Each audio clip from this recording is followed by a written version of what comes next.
وہ اہل سنت والجماعت جو ہے وہ جنتی فرقہ ہے، اس کی دلیل کیا ہے؟ اس لیے کہ کافی ایسی چیزیں جو صحابہ کرام نہیں کرتے تھے وہ ہم اس کو حسن کیا ہوتے صاحب ابھی تو آپ سن چکے کہ انہوں نے فرمایا وہ جنتی طبقہ ہے جو میرے اور میرے صحابہ کی سنت پر عمل کرے، تو متعین ہو گیا نا حدیث شریف ہی میں.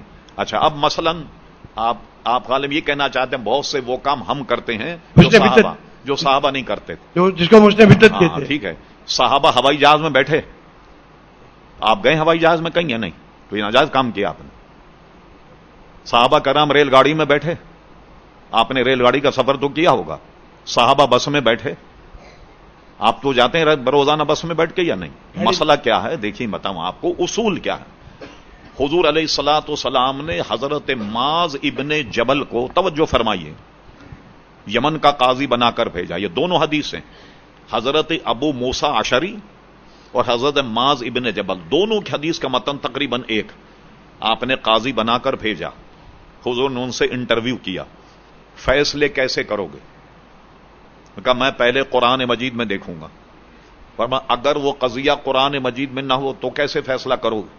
کہا میں حدیث میں تلاش کروں گا. فرمایا اگر وہ حدیث میں نہ ہو تو پھر کیا کرو گے؟ انہوں نے کہا میں قرآن حدیث سامنے رکھ کر اپنی رائے قائم کروں گا، جس کو فقہ کہتے. جب انہوں نے یہ کہا کہ قرآن حدیث کو سامنے رکھ کے اپنی رائے قائم کروں گا، اس کا مطلب جو علم والا آدمی ہے قرآن و سنت کی روشنی میں اپنی رائے قائم کرنے کا اس کو حق ہے، جس کو تفقہ کہتے ہیں. حضور فرماتے نہیں نہیں نہیں، اگر قرآن میں مسئلہ نظر آئے تب تو جواب دینا، حدیث میں تب جواب دینا. اور اگر کوئی قضیہ ایسا ہے کہ جس کا قرآن حدیث میں ذکر نہیں تو ان کو بھیج دینا، کہنا جاؤ بھائی ہمارے پاس فیصلہ نہیں. تو پھر تو اسلام مکمل نہیں ہوا. حضور علیہ السلام جب یہ سنا کہ میں قرآن و سنت کو سامنے رکھ کر اپنی رائے قائم کروں گا، نے کہا اللہ تبارک و تعالی تیرا شکر میں ادا کرتا ہوں کہ تو نے میری امت میں ایسے بندے پیدا فرمائے. تو اس کو کہتے ہیں تفقہ. سمجھے؟ حالات کو دیکھ کر. مثلا صحابہ سے ملا کسی نے کسی کو قتل کر دیا، اس کے قصاص میں اس کو قتل کیا جائے.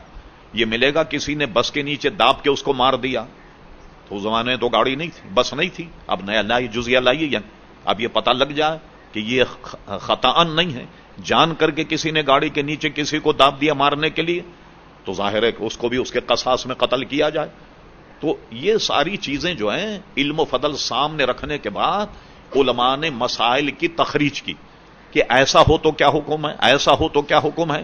شبلی جو سنی حنفی نہیں تھا، ایک مورخ ہے، وہ اپنی کتاب النعمان میں لکھتا ہے کہ امام اعظم ابو حنیفہ نے جب دیکھا سلطنت عباسیہ میں کہ سلطنت اسلامی بڑھتی جا رہی ہے، ساری دنیا پر اسلام آ جائے گا، یہ مسئلہ بھی ہو سکتا ہے، یہ مسئلہ بھی پیش ہو سکتا ہے، یہ مسئلہ پیش ہو سکتا ہے. امام اعظم نے اپنے اصحاب کو 11 لاکھ مسائل املا کرائے، 11 لاکھ مسائل املا.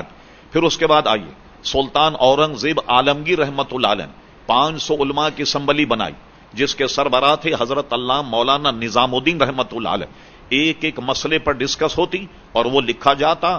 پوری 8 جلدوں میں فتاوی عالمگیری موجود ہے کہ اگر کوئی مسئلہ پیش ہو تو قاضی کیا فیصلہ کرے گا. یہ ساری چیزیں الحمدللہ ہم سے پہلے علماء نے لکھ دیا. ہمیں تو پکی پکائی تازہ روٹی مل گئی بھائی کہ کوئی بھی مقدمہ پیش ہو تو عالم کتاب کو دیکھ کر کے فیصلہ لکھ دیا کرتا. اور یہ سب سے بڑی اس کی دلیل یہ ہے کہ حضور علیہ السلام کے زمانے سے یہ طبقہ چلا آ رہا ہے.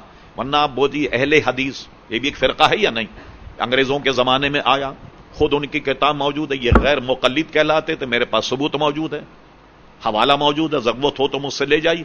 انہوں نے انگریزوں کو درخواست دے کر کے کہا کہ ہمیں سرکاری کاغذات میں اہل حدیث لکھا جائے، غیر مقلد نہ لکھا جائے. آج سے 34 برس پہلے جشن دیوبند منایا گیا 7 سالہ. تو اب دیوبند کی عمر کتنی ہوئی؟ 134 سال. ہم اہل سنت و جماعت الحمدللہ صحابہ کرام علیہم رضوان سے اب تک چلے آ رہے ہیں. اور ایک بات، جتنے غوث اقطاب ہیں آپ ان کی سیرت پڑھ لیں. یہ کون تھے؟ یہ وہابی تھے، دیوبندی تھے، غیر مقلد تھے، کون تھے؟ یہ سب کے سب سنی تھے. ان کے ملفوظات پڑھ لیجئے باپ. تو جن کے پاس اتنے گویا اولیاء کرام موجود ہیں، کوئی اپنے آپ کو کہے کہ بھائی ہم حق پہ ہیں، تو ذرا اپنے علماء کی کوئی سیرت کی کتاب دکھا دو، کتاب الکرامات ہی دکھا دو اپنی.